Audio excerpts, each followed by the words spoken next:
குழந்தைகள் குறித்த உரையாடலில்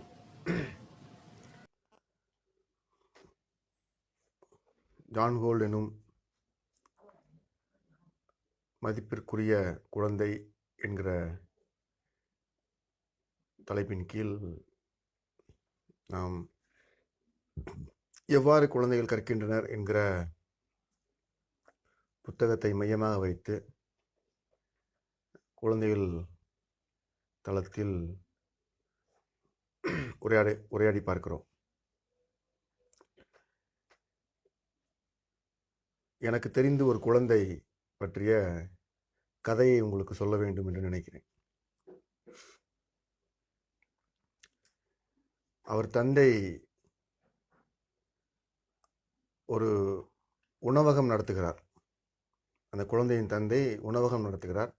மதுரையில் இருக்கிற ஒரு பிரபல்யமான ஆங்கில வழி பள்ளியில் அந்த குழந்தை 2ஆம் 3ஆம் வகுப்பு படிக்கிற வயது ஆங்கில வழி கல்வியில் படிக்கிறார். மிகுந்த கட்டணம் கட்டி படிக்க வேண்டிய பள்ளி அது. கடுமையான முயற்சியின் பார்ப்பட்டு அவர் தந்தை அந்த குழந்தையை அந்த பள்ளிக்கூடத்தில் படிக்க வைக்கிறார். தாயும் தந்தையும் ஒரு எளிய உணவகம் வைத்திருக்கிற உழைப்பாளர்கள். ஒரு முறை அந்த உணவகத்தில் நான் உணவு வாங்குவதற்காக சென்றபோது அந்த குழந்தை என்னோடு அறிமுகமாகி கொண்டார். நீங்கள் ஸ்கூலுக்கு வருவீங்கல்ல தானே என்று கேட்டுக்கொண்டார். நான் ஆம் என்று சொன்னேன். உங்களோடு பேச முடியுமா என்றார். பேசுங்கள் என்றேன். இல்லை, தனியாக தான் பேசணும்னு சொன்னார். நான் பேசலாமேன்னு சொன்னேன். உடனடியாக அந்த குழந்தை என்னிடம் என்னுடைய தொலைபேசி எண்ணை கேட்டார். நான் ஏதாவது உங்களுக்கு எண் இருந்தால் நீங்கள் அதை குறித்து வைத்துக் கொள்ளுங்கள் என்று சொன்னேன். இல்லை, என்னிடம் எதுவும் இல்லை என்று வீட்டிற்குள் சென்று ஒரு கிழிந்த காகிதத்தை எடுத்து வந்து அவர்களது தந்தையிடம் இருந்த பேனாவை வாங்கி கொண்டு அந்த குழந்தை எனது தொலைபேசி எண்ணை எழுதி கொண்டது. சிறு பையன், சிறு குழந்தை, ஒரு சிறுவன் எழுதி கொண்டது. நான் அந்த குழந்தையினுடைய அதே முனைப்போடு என் தொலைபேசி எண்ணை அந்த குழந்தைக்கு பகிர்ந்து கொண்டேன். சரி, நான் உங்களுக்கு கூப்பிடுறேன், எந்த நம்பர்லேருந்து கூப்பிடுவீங்கன்னு கேட்டேன். எங்கள் அம்மா நம்பர்லேருந்து கூப்பிடுவேன் அல்லது எங்கள் அப்பா நம்பர்லேருந்து கூப்பிடுவேன்னு அந்த குழந்தை சொன்னாங்க.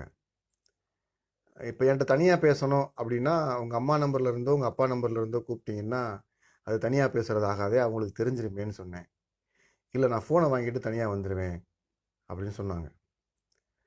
உடனே நான் அங்கேருந்து புறப்பட்டேன். 1 நாள் 2 நாளுக்கு பிறகு எனக்கு ஒரு அறிமுகம் இல்லாத எண்ணிலிருந்து, தொலைபேசி எண்ணிலிருந்து வந்தது, ஒரு அழைப்பு வந்தது.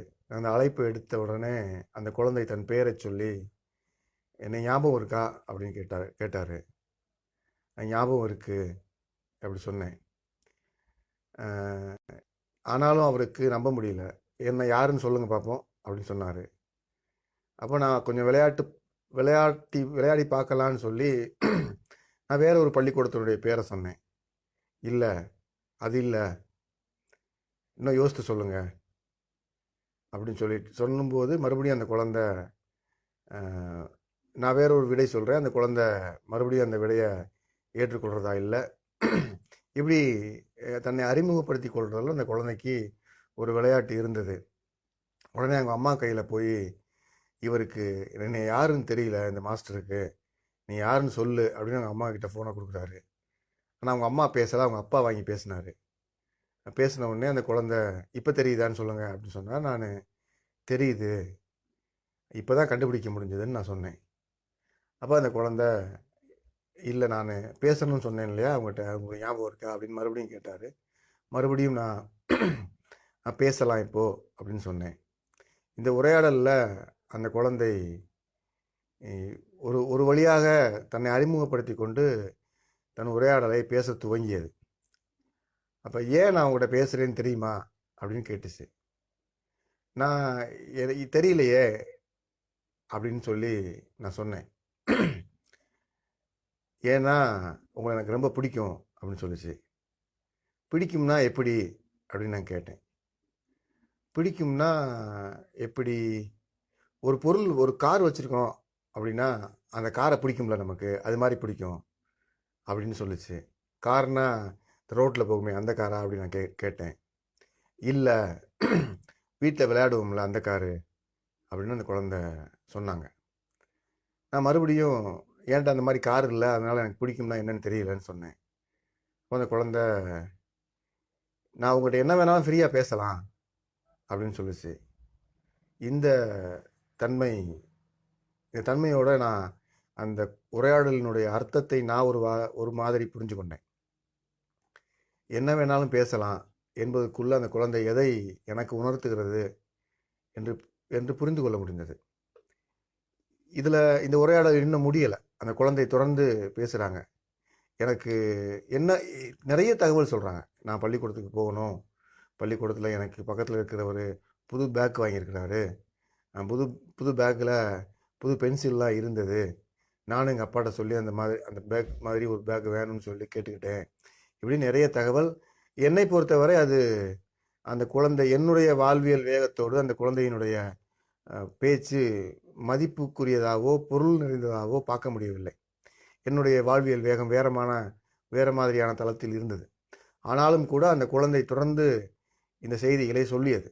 ஆனால் அந்த குழந்தையினுடைய கருத்தின் அடிப்படையில் அது மிகுந்த மதிப்புக்குரியது, மிகுந்த முக்கியத்துவம் வாய்ந்தது.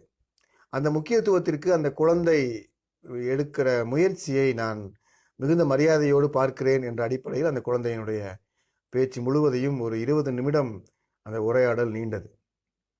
அந்த உரையாடல் முழுவதும் அந்த குழந்தை என்னவாக இருக்கிறதோ அந்த நிலையிலேயே பயணிக்கிற ஒரு பயணத்தை நான் பார்க்க முடிந்தது. இந்த நிலைக்கு தடையில்லாத, நிர்பந்தம் இல்லாத, கட்டுப்பாடுகள் இல்லாத, அழுத்தம் இல்லாத நிலை என்று நான் புரிந்து வைத்திருக்கிறேன். இந்த நிலையை விளக்கிச் சொல்வதற்காக அல்லது இந்த நிலையினுடைய தன்மையை ஒரு முறை பார்க்க வேண்டும் என்பதற்காக நாம் சில முறைகளை கையில் எடுக்க வேண்டியிருக்கிறது, சில முறைகள் மீது பேசி பார்க்க வேண்டியிருக்கிறது. அப்படி ஒரு உரையாடல் ஒரு மனிதன் மீது அழுத்தத்தை குறைக்கும் என்றால், அல்லது அழுத்தமில்லாத வாய்ப்பை ஏற்படுத்தி கொடுப்பதற்கு உதவி செய்யும் என்றால், அந்த நிர்பந்தமற்ற தன்மைக்கான, அழுத்தமில்லாத தன்மைக்கான ஒரு புரிதலோடு நாம் எல்லாவற்றையும் பார்க்க வேண்டியிருக்கிறது, அணுக வேண்டியிருக்கிறது என்று நான் நினைக்கிறேன். இந்த குழந்தையின் உரையாடலை, அந்த குழந்தை சொல்லிய கதைகளை, அந்த குழந்தைக்கு இருக்கக்கூடிய உணர்வுகளை அந்த குழந்தை தன் மொழி வழியாக பேசிக்கொண்டே இருந்தது. அந்த உரையாடல் முழுவதும் எனக்கு இப்போதும் ஞாபகம் இருக்கிறது. சில வார்த்தைகள் முன்பின்னாக இருந்தாலும் கூட அந்த உரையாடல் முழுவதும் எனக்கு இப்போதும் ஞாபகம் இருக்கிறது. என் நினைவில் இருக்கிற அந்த உரையாடல் வழியாக அந்த குழந்தை எனக்கு உணர்த்திய பொருள், நிர்பந்தம் இல்லாத ஒரு நபர் அந்த குழந்தைக்கு பிடித்தவராக மாறி போகிறார் என்று பார்க்க முடிந்தது. இந்த நிலை குறித்து குழந்தைகள் பற்றி பேசுபவர்களுடைய பகுதிகளில் இது மிகுந்த குறைவாக காணப்படுகிறது. குழந்தைகள் பற்றி பேசுகிற எல்லா சித்திரங்களும், எல்லா இலக்கியங்களும், எல்லா தத்துவ விசாரணைகளும் குழந்தைகள் அழுத்தப்படுகிறார்கள் என்கிற பார்வையில் பார்ப்பது மிக மென்மையாக அல்லது இல்லாத வாசனையோடு அது இருக்கிறது. இந்த குழந்தை கதையை உங்களோடு பகிர்ந்து கொண்டு நான் இந்த முன்னுரையை தொடங்குவதற்கான முக்கிய காரணம் அழுத்தமின்மையும் நிர்பந்தமின்மையும் கட்டாயப்படுத்துதலும் இல்லாத நிலை என்பது குழந்தைக்கு பிடித்தமான நிலை என்று அனுபவமாக நாம் புரிந்து கொள்ள வேண்டும் என்று நினைக்கிறேன். இது நான் அனுபவமாக புரிந்து கொண்டது.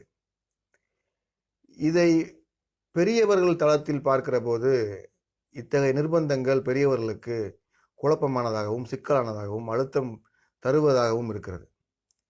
இந்த பெரியவர்களையும் குழந்தைகளையும் அழுத்தம் எவ்வாறு பாதிக்கிறது என்பதை தனது முன்னுரையில் குறிப்பிடுகிறார் ஜான் ஹோல்ட். குழந்தைகளையும் பெரியவர்களையும் என்று சேர்த்து குறிப்பிடுவதற்கு அவர் ஒரு புத்தகத்தை முன்வைத்து அந்த முன்னுரையை தொடங்குகிறார். அந்த முன்னுரையில் சொல்லப்படுகிற முதல் துவக்கமே அந்த புத்தகத்தில் குழந்தைகளும் பெரியவர்களும் எவ்வாறு கற்றலை, வாழ்வின் புரிதலை புரிந்து கொள்வதற்கு தொடங்குகிறார்கள் என்ற தன்மையில் அந்த புத்தகத்திற்குள் விவாதிக்கப்படுவதாக ஜான் கோல்ட் தன்னுடைய முன்னுரையை தொடங்குகிறார். ஒரு குழந்தை கற்றுக்கொள்வதற்கு, ஒரு குழந்தை அல்லது குழந்தை நிலையை தாண்டிய பெரியவர்கள் கற்றுக்கொள்வதற்கு உரிய வயது 3 முதல் 5 வயது வரை என்று ஒரு பருவத்தை சுட்டி காட்டுகிறார். இதற்குள் ஒரு கேள்வி எனக்கு எழுகிறது. அந்த புத்தகத்தினுடைய அறிமுகமும் அந்த அறிமுகத்தை ஒட்டி எதற்காக தான் இந்த புத்தகத்தை எழுதியிருக்கிறேன் என்கிற காரணத்தையும் முன்னுரையில் சொல்ல துவங்குகிற ஜான் கோல்ட்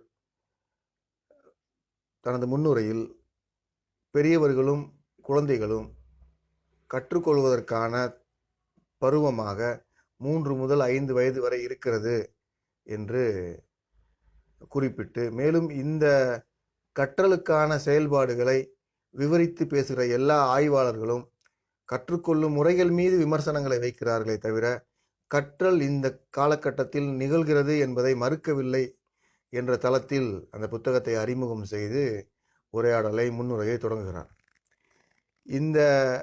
இந்த கற்றல் என்பது அல்லது நிர்பந்தம் என்பது இந்த முன்னுரையின் முற்பகுதியில் பேசப்படுகிற பொருண்மை. இந்த பொருளில் முன்னுரையின் முற்பகுதி அமைந்திருக்கிறது. இதில் முதல் செய்தியாக நான் பார்க்க வேண்டுவது, ஒரு மனிதன் கற்றுக்கொள்வதற்கான வயது 3 முதல் 5 வயது வரை என்பதாக இருக்கும் என்றால், கற்றுக்கொள்வது என்பது எதற்காக என்கிற தளத்தில் நாம் இதை உரையாடி பார்க்க வேண்டும் என்று நினைக்கிறேன். குழந்தைகள் இப்போது கற்றுக்கொள்கிறார்கள், எனவே இந்த வயதிலேயே நாம் அவர்களுக்கு கற்றுக்கொள்ளும் வாய்ப்பை ஏற்படுத்தி தர வேண்டும் என்று விவாதிப்பது ஜான் கோல்டுக்கு மிக இசைவான விவாதமாக இருக்கும். ஆனால் கற்றுக்கொள்வது என்பது எதற்காக என்று நாம் பார்க்க வேண்டும் என்று ஜான் கோல்ட் இந்த முன்னுரையை இவ்வாறு துவங்குகிறார். அந்த வகையில் எதை கற்றுக்கொள்வது என்றால், பெரியவர்கள் சமூகத்தில் வெற்றியாளர்களாக மாறிய பெரியவர்கள் மிகுந்த கற்றல் திறனோடு இருப்பதாக நமக்கு ஒரு பார்வை இருக்கிறது. மிகுந்த திறமை மிக்க வெளிப்பாடுகள் அவர்களை சிறந்த கற்றலை கடந்தவர்களாக பார்க்க செய்கிறது. இதுவும் சமூக பார்வைதான். ஒரு குறிப்பிட்ட இலக்கை குறிப்பிட்ட நேரத்தில் குறிப்பிட்ட வயதிற்குள் ஒருவர் அடைவார் என்றால் அவரும் சிறந்த முறையில் கற்றலை கடந்திருக்கிறார் என்று பொருள். இப்படியான சமூக பார்வையில் ஒரு குறிப்பிட்ட வயதில் குறிப்பிட்ட இலக்கை அடைவதோ, குறிப்பிட்ட சமூக செயல்பாடுகளோடு பொருந்தி போவதோ, தேர்வு முறைகளில் வெற்றி பெறுவதோ சிறந்த கற்றலாக இருக்கும் என்றால், அந்த கற்றலை 3 வயதிலிருந்து 5 வயதிற்குள் கற்றுக்கொள்ள வேண்டும் என்பது எத்தகைய பார்வை என்று நாம் விவாதிக்க வேண்டியிருக்கிறது. ஏனென்றால் ஜான் கோல்டினுடைய அடுத்தடுத்த பக்கங்களில் குழந்தைகள் தானாக மலர்கிறார்கள், தானாக தன்னை வெளிப்படுத்திக் கொள்கிறார்கள், தனக்குள் இருக்கிற ஒரு ஆன்மாவோடு அவர்கள் பயணிக்கிறார்கள் என்றெல்லாம் வேறு வேறு பக்கங்களில் பேசுகிறார்.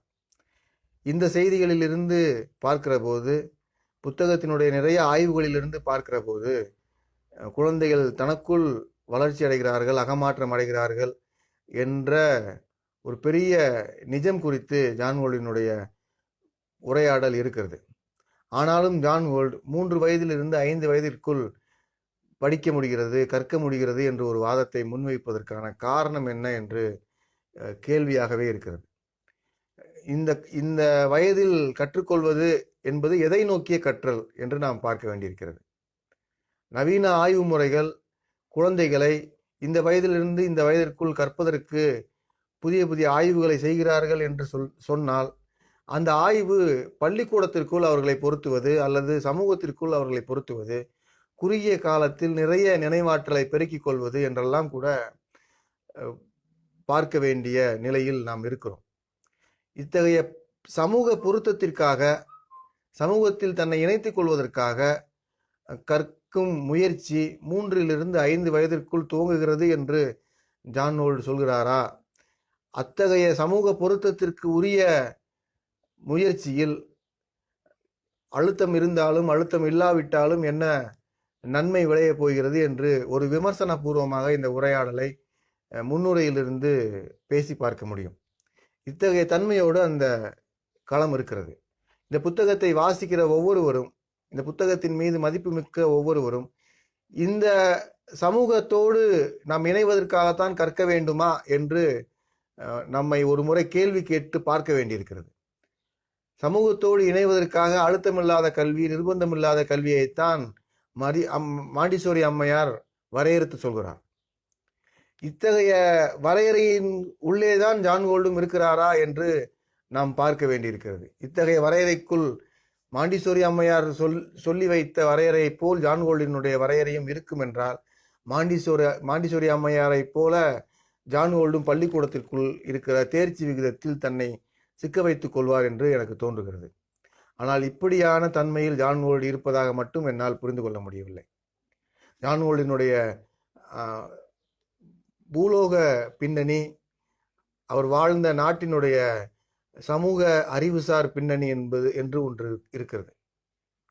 அமெரிக்கா போன்றது ஒரு வளர்ந்த நாட்டில் இருக்கிற குழந்தைகளை பார்ப்பதற்கு பணியாற்றுகிற ஆசிரியரினுடைய மனநிலை என்ன என்ற தளத்தில் இருந்து பார்க்கிற போது ஜான் கோல்டை நாம் இன்னும் கொஞ்சம் ஆழமாக புரிந்து கொள்ள முடியும் என்று நான் நினைக்கிறேன். அமெரிக்காவில் இருக்கிற ஆசிரியரினுடைய மனநிலை என்னவாக இருக்கிறது என்று ஒரு பெரிய வாதம் இருக்கிறது. அது முழுக்க வேறு பண்பாடு கலாச்சாரம் கொண்ட நாடு. இந்திய சமூகத்திலிருந்து அமெரிக்க சமூகத்தை ஒப்பிட்டு பார்த்தோம் என்று சொன்னால், 15 வயதில் இந்திய சமூகத்தில் இருக்கிற ஒரு பெண் குழந்தை பூ பெய்து இருக்கிற நேரத்தில், பூ பெய்து ஓரிரு ஆண்டுகள் ஆயிருக்கிற காலகட்டத்தில் அந்த குழந்தை திருமணத்தை நோக்கி தயார் செய்கிற சமூக அமைப்பு இங்கு இருக்கிறது. ஆனால் அமெரிக்கா போன்ற ஒரு நாட்டில் அந்த குழந்தை 15 வயதில் தனக்கான பள்ளி படிப்பு, கல்லூரி படிப்பிற்கான செலவினங்களை வேலை செய்து பெற்றுக்கொள்ளக்கூடிய நிலைக்கு அந்த குழந்தை தன்னை தயார்படுத்திக் கொள்கிற சூழல் அமெரிக்காவில் இருக்கிறது. அதற்கான அந்த குழந்தையினுடைய பாதுகாப்பு குறித்த ஏற்பாடுகள், கல்வி குறித்த ஏற்பாடுகள், இத்தகைய சமூக துணிச்சல் இவையெல்லாமும் அமெரிக்க சூழலில் இருக்கிற போது ஒரு குழந்தை என்னவும் செய்து கொள்ள முடியும் என்கிற தன்மையிலேயே அமெரிக்க குழந்தைகள் இருக்கிறார்கள். இப்படி தனக்கான தேவையை தானே பூர்த்தி செய்து கொள்ள வேண்டும் என்று சமூக நிர்பந்திக்கிற நிர்பந்தத்தில், தனக்கான தேவையை தானே ஏற்பாடு செய்து கொள்ள வேண்டும் என்று சமூகம் கொடுக்கிற அழுத்தத்தில் உருவாகிற குழந்தைகளுக்கு என்ன மாதிரியான கல்வி முறையும் செயல்பாட்டு முறையும் தேவைப்படுகிறது என்ற ஆய்விலிருந்து ஒரு மாற்று பாதையை ஜான் கோல்ட் முன்வைக்கிறார் என்ற தளத்திலிருந்து ஜான் கோல்டை நாம் பார்க்க வேண்டியிருக்கிறது. இது ஒரு ஆழமான பகுதி.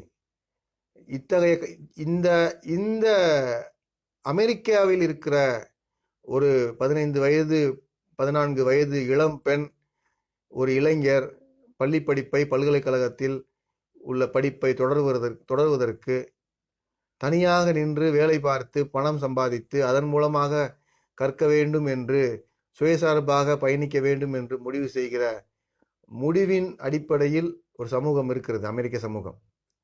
அந்த சமூக நிலையிலிருந்து, சமூக யதார்த்தத்திலிருந்து ஜான் கோல்டை நாம் புரிந்து கொள்ள வேண்டியிருக்கிறது. அப்படி ஒரு 15 வயதிலேயே சமூகத்தோடு உறவாட வேண்டும் என்று கருதுகிற ஒரு குழந்தை அதற்குரிய அறிவை எந்த வயதில் பெற்றுக்கொள்கிறார் என்று அமெரிக்க கல்வி முறை ஆய்வு செய்ய தொடங்குகிறது. அதில் ஒருவர் 7 வயதில் பெற்றுக்கொள்கிறார் என்று கூறுகிறார், 8 வயதில் பெற்றுக்கொள்கிறார் என்று கூறுகிறார், 6 வயதில் பெற்றுக்கொள்ளப்படுகிறது என்று ஆய்வுகள் கூறுகின்றன. இப்படி அமெரிக்க குழந்தையினுடைய சமூக இணக்கத்தை மையமாக கொண்டு ஒரு ஆய்வு மேற்கொள்ளப்படுகிற போது அந்த அமெரிக்க சமூகத்தில் சுயமாக தன்னை இணைத்து கொள்ளக்கூடிய ஒரு இணைப்பு வேலையை அந்த குழந்தை எந்த நேரத்தில் பெற்றுக்கொள்கிறது என்ற யதார்த்த தன்மையோடு ஒரு ஆய்வை குழந்தைகள் பற்றி ஜான் கோல்டு துவங்குகிறார். அத்தகைய ஜான் கோல்டை நாம் அமெரிக்க ஆசிரியர் என்ற பார்வையோடு புரிந்து கொள்ள வேண்டியிருக்கிறது. இந்திய சமூகத்தில் இருக்கிற குழந்தைகளுக்கு இத்தகைய நெருக்கடி இல்லை, அல்லது இந்தியா மாதிரியான வேறொரு பண்பாடு ஆழமிக்க சமூகத்தில் இருக்கிற குழந்தைகளுக்கு இத்தகைய நெருக்கடிகள் இல்லை. 22, 23 வயது வரை இந்திய பெண் குழந்தைகளுக்கு சொந்தமாக சம்பாதிக்க வேண்டும் என்ற எந்த நிர்பந்தமும் கிடையாது. குறிப்பாக தொலைத்தொடர்பு அதிகமான வளர்ச்சிக்கு பிறகு பெண்கள் தனியாக தன்னுடைய பணியை மேற்கொள்ள முடியும், தன் வாழ்வில் பொருளாதாரமாக தன்னை வார்த்து கொள்ள முடியும் என்று முடிவு செய்வதற்கு கூட 10-20 ஆண்டுகள் 10-20 ஆண்டுகள் தான் ஆகியிருக்கின்றன. இப்படி ஒரு முடிவை பெண்கள் எடுத்து ஒரு 50 ஆண்டுகளுக்கு முன்பு ஒரு ஊரிலேயே ஒரே ஒரு பெண் தான் வேலைக்கு செல்பவராக இருப்பார். இன்று அநேகமாக ஏதாவது ஒரு வகையில் பெண்கள் தன்னை பொருளாதாரமாக நிமிர்த்தி கொள்வதற்கு முயற்சி செய்கிற வாய்ப்பை நோக்கி இந்திய சமூகம் நகர்ந்து கொண்டிருக்கிறது. ஆனால் இந்த சூழல் நீண்ட ஆண்டுகளுக்கு முன்பே அமெரிக்காவில் வாய்த்த சூழல். அங்கு இருக்கிற ஒரு பெண் குழந்தையோ இளம் வயது ஆணோ பள்ளி படிப்பை வேலை பார்த்து கொண்டே படிக்க வேண்டும் என்கிற போது, பள்ளி படிப்பில் இருக்கிற போதே அவர்கள் சமூகத்தோடு உறவு பாராட்ட துவங்குகிறார்கள். சமூகத்தோடு உறவு பாராட்டுவதற்கான ஒரு அறிவு தேவைப்படுகிறது. இந்த அறிவை அந்த குழந்தை எங்கிருந்து பெறுகிறது, எப்போது பெற்றுக்கொள்கிறது என்ற விவாதம் எழுகிறது. இந்த விவாதத்தின் அடிப்படையில் ஜான் கோல்டு ஒரு 3 முதல் 5 வயதுக்குள் ஒரு குழந்தை சமூகத்தில் எவ்வாறு உறவு கொள்ள வேண்டும் என்பதை கற்றுக்கொள்கிறது என்று ஆரம்பிக்கிறார் அந்த புத்தகத்தை. இந்த இடத்தை நாம் சரியாக புரிந்து கொள்வதன் வழியாக மட்டும்தான் குழந்தையை சரியாக புரிந்து கொள்ள முடியும் என்று நான் பார்க்கிறேன். 3 வயதுக்கு முன்பே குழந்தைகள் இருக்கிறார்கள்.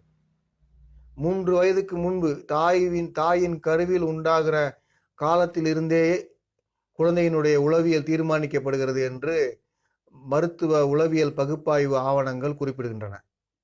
எனக்கு தெரிந்து ஒரு அம்மையார் சிகிச்சைக்கு வந்தார். நீண்ட 10-20 ஆண்டுகளுக்கு முன்பு என்னுடைய ஆசிரியர் அந்த அம்மையாருக்கு, அந்த தாயாருக்கு சிகிச்சை அளித்தார். அந்த தாயாருக்கு அவர் சிகிச்சை அளித்த போது ஒரு 30-35 வயது இருக்கும். இந்த நிலை நாம் தெரிந்து கொள்ள வேண்டும் என்று இந்த உதாரணத்தை நான் உங்கள் முன் பகிர்ந்து கொள்கிறேன். அந்த அம்மா கர்ப்பமாய் இருக்கிற நேரத்தில் வேகமாக ஓடி போய் ஒரு வீட்டு வாசலில் இருக்கிற ஒரு வேப்ப மரத்தை கட்டிக்கொள்வார். மாலை 6 மணியிலிருந்து 8 மணி வரை அவர் கட்டிக்கொள்வார். இது ஒரு உளவியல் பகுப்பாய்வில் செய்யப்பட்ட மருத்துவ சிகிச்சை முறை. கட்டிக்கொள்வார். எனக்கு ஏன் இதை கட்டிக்கொள்கிறேன் என்று எனக்கு தெரியவில்லை என்று மருத்துவ சிகிச்சைக்காக அவர் வந்திருக்கிற போது அவரை உளவியல் பகுப்பாய்விற்கு என்னுடைய ஆசிரியர் உட்படுத்துகிறார். அப்படி உட்படுத்துகிற போது அவருடைய தாயாரின் கதையில், அவர் தாயார் கர்ப்பத்தை சுமந்த போது, இந்த குழந்தை வயிற்றில் இருந்தபோது அவர்களது குடும்ப சண்டையின் காரணமாக வீட்டில் பக்கத்தில் இருக்கிற ஒரு பாறையை, ஒரு கல்லை முதுகில் அடி விழுகிறது மாதிரி, குழந்தைக்கு பட்டுவிடக்கூடாது என்பது மாதிரி முதுகை காட்டி கொண்டு கல்லை கட்டிப்பிடித்து நிற்கிற ஒரு பாவனையை பழகி இருக்கிறார் என்று ஒரு பதிவை அவரது உளவியல் பகுப்பாய்வு மூலியமாக கண்டுபிடிக்க முடிந்தது. இந்த பதிவின் வழியாக அந்த குழந்தை வளர்ந்து, அந்த குழந்தைக்கு கரு உண்டான போது தனக்கு ஆபத்து வருகிறது என்று நேருகிற உளவியல் மாற்றம் வருகிற போது அந்த குழந்தை வீட்டு வாசலில் இருக்கிற ஒரு மரத்தை கட்டிப்பிடித்து, இங்கு யாரும் அடிக்கவில்லை, ஆனால் இந்த குழந்தை ஆபத்தாக உணர்கிற போது மரத்தை கட்டிப்பிடித்து கொள்ள வேண்டும் என்கிற உளவியலை எங்கிருந்து பிடித்து கொண்டது என்று என் ஆசிரியர் எனக்கு விளக்கினார். அந்த விளக்கத்தின் வழியாக பார்க்கிற போது குழந்தைகள் கருவில் இருந்தே உளவியல் சாயலோடு உருவாகிறார்கள் என்ற உண்மையை நாம் சேர்த்து பார்க்க வேண்டியிருக்கிறது.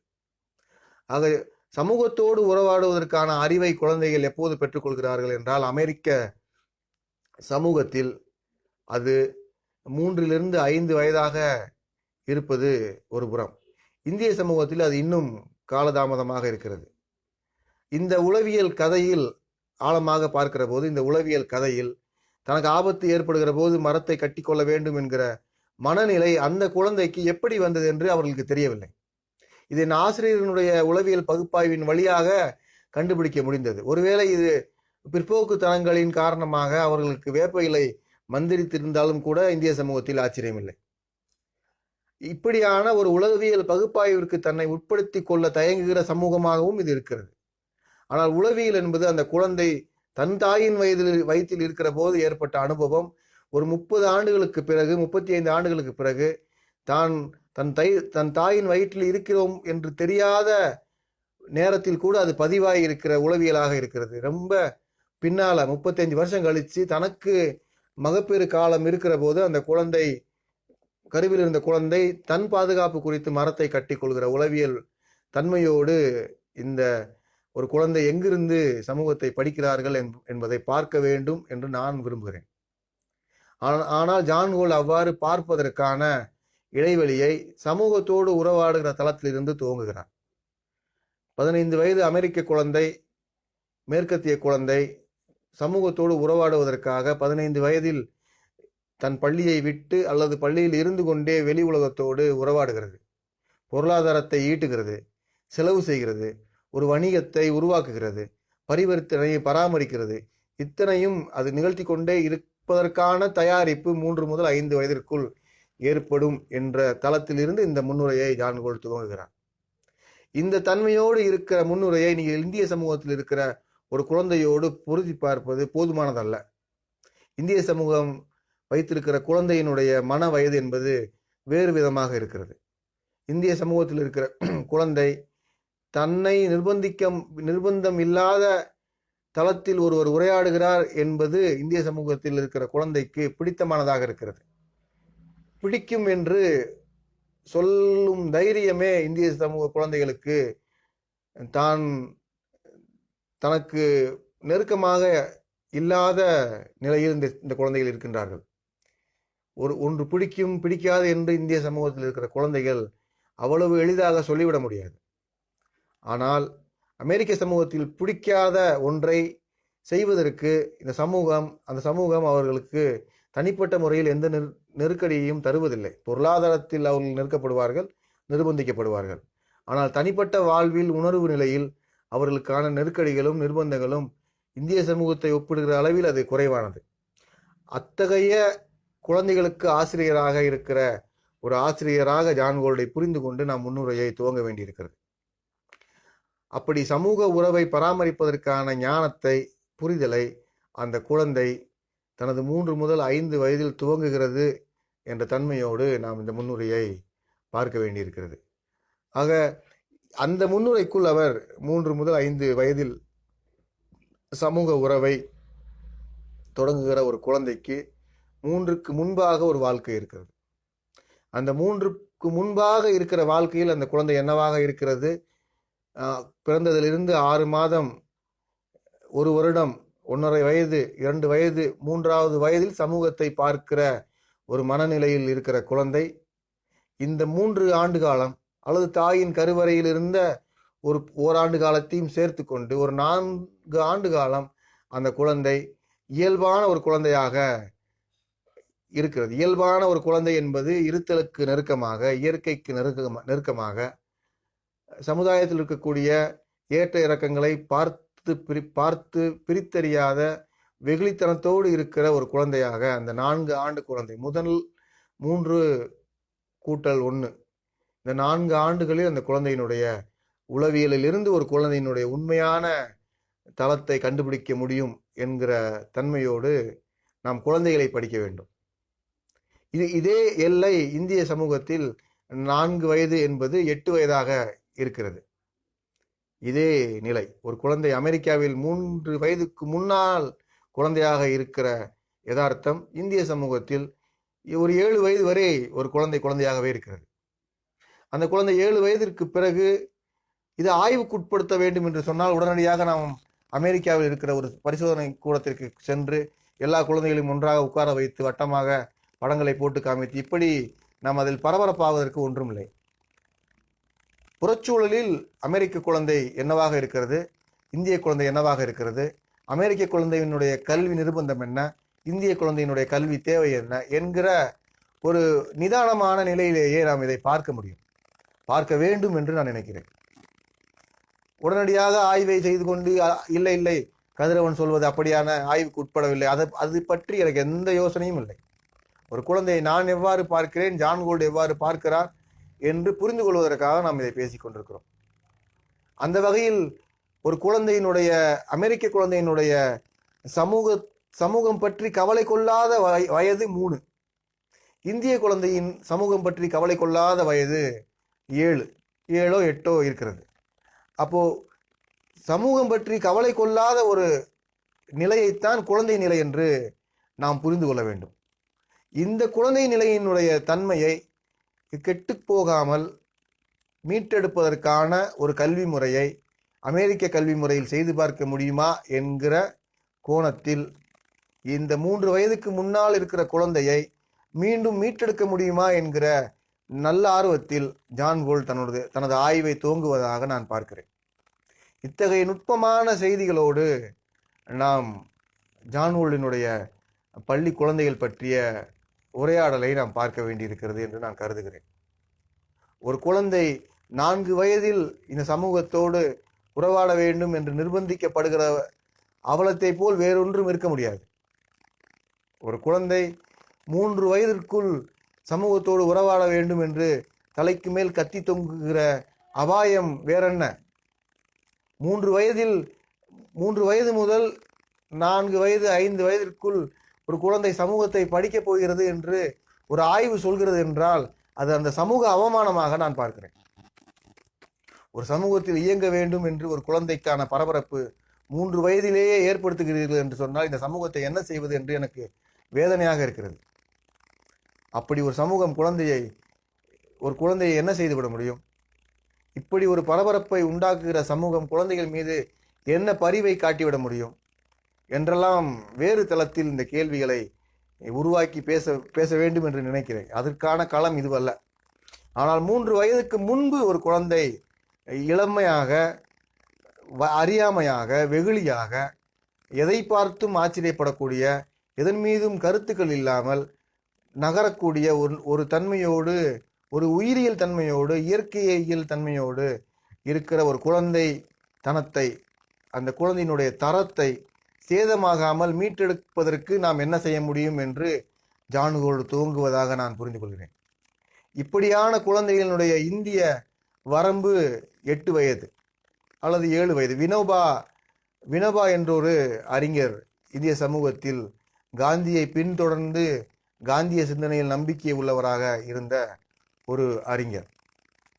அவரோடு